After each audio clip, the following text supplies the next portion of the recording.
Hey there, Sandra Edmond, Queen of Taxis, just sitting here reading questions that you guys are sending me. So somebody asked, what is the best way to gain access to a property if you buy it in a tax deed sale? So one of the things you really need to realize is that Chapter 197 of the Florida statutes allows you to get immediate possession of a property if you buy it at the tax deed sale. But in reality, this is how it really works.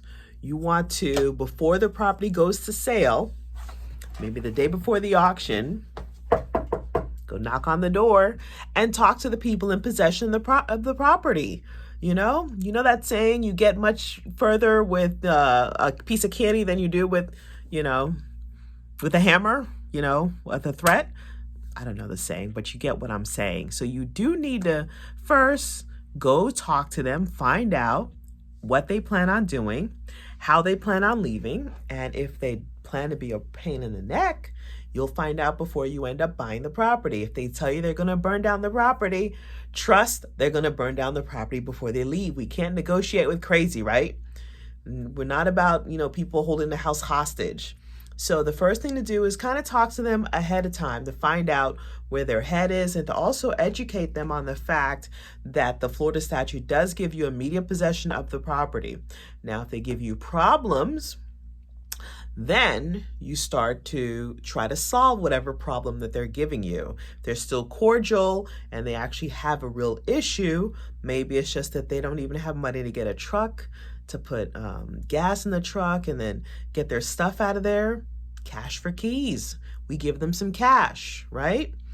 But if they're cordial in the beginning, but you still feel like, they're lying to you. They say they're going to leave in 2 weeks if they do lose the property, but you don't feel like they're going to leave in 2 weeks, then I would put them on a lease, right? So the lease could be something that's, a year, whatever the term is, it doesn't matter. The important part about the lease is that you're going to put on that lease that they have to pay you X amount, and that X amount you're going to come up with is going to be higher than market value. Right? So that way that's going to encourage them to want to leave. So you're going to charge them higher than market rent if they're not out of there. They say they're going to be leaving in 2 weeks, put them on a lease that starts next month. And if they're still there, they're going to have to pay the lease. And most people are not going to want to pay a higher than market value rent payment. So they're going to want to get out of there. And if they don't, then you can just take them to eviction court. Landlord-tenant court does get you out. But I emphasize, and this is why I've always had really good things happen when I'm talking to people, is that you really need to find out what's their issue. Try to help them out with whatever it is.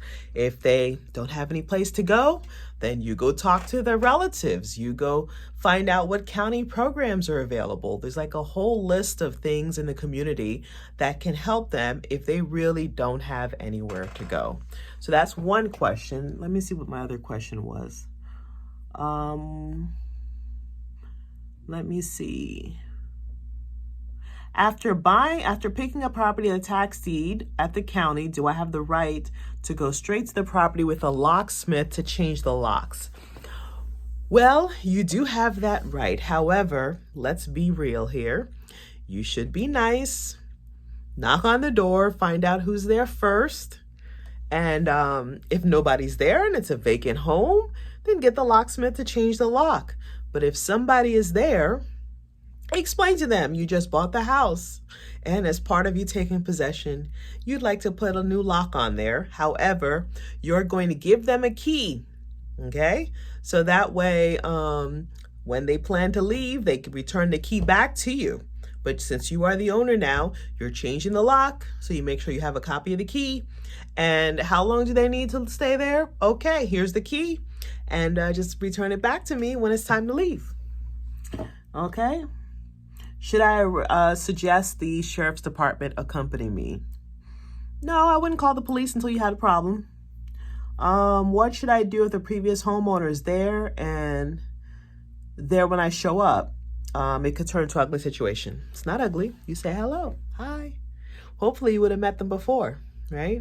Goes back to my earlier answer. And let's see what else here. Okay, that's it. That was like a long string of questions there I'd got from somebody.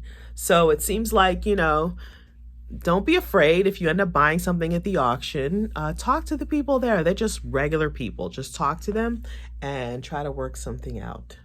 If it doesn't work out, then you tell them, I'd rather give you the money than the attorneys. But if I have to, I'll give the attorneys the money. I mean, this is something that's been going on for hundreds of years of the county collecting property taxes. So this is not a first time situation. If you don't pay the taxes, you lose the property. And that's what's happening here. So, I mean, if you're nice with people, that usually works out, And then I also don't let them know that I'm in charge, okay? I always let them think I work for somebody else and they sent me to do this stuff, okay? And I, tell them, I'm trying to help you out, let me see, let me ask. I'm always like the advocate, okay? So you always want to come from a place of wanting to help them out, right? Do good, you get good, all right? So that's it. Have a great rest of the day.